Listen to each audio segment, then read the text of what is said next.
look like behind wire netting. He took another bite and went on. I wonder what I should do if I saw a ferret.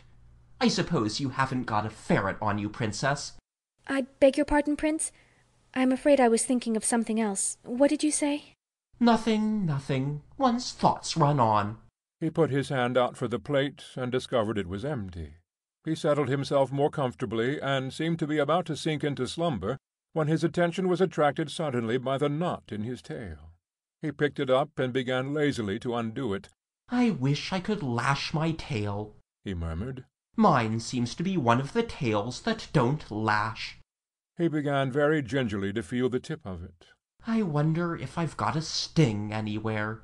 He closed his eyes, muttering, Sting Countess neck. Sting all over neck. Sting lots stings. And fell peacefully asleep. It was a disgraceful exhibition.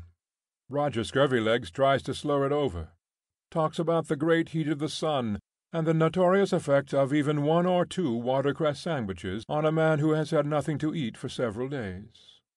This is to palter with the facts. The effect of watercress sandwiches upon Udo's arrangements, however furnished, we have all just seen for ourselves. But what Roger neglects to lay stress upon is the fact that this was the effect of 21 or 22 watercress sandwiches. There is no denying that it was a disgraceful exhibition. If I had been there, I should certainly have written to his father about it. Hyacinth looked at him uneasily. Her first feeling was one of sympathy. Poor fellow, she thought. He's had a hard time lately. But it is a strain on the sympathy to gaze too long on a mixture of lion, rabbit, and woolly lamb, particularly when the rabbit part has its mouth open, and is snoring gently.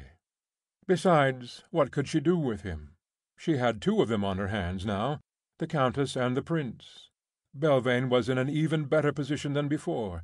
She could now employ Udo to help her in her plots against the Princess. Grant to me so-and-so, or I'll keep the enchantment forever on his Royal Highness. And what could a poor girl do? Well, she would have to come to some decision in the future. Meanwhile, the difficulties of the moment were enough. The most obvious difficulty was his bedroom. Was it quite the sort of room he wanted now? Hyacinth realized suddenly that to be the hostess to such a collection of animals as Udo was would require all the tact she possessed. Perhaps he would tell her what he wanted when he woke up.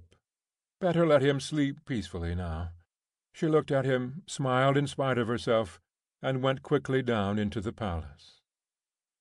End of chapter 12.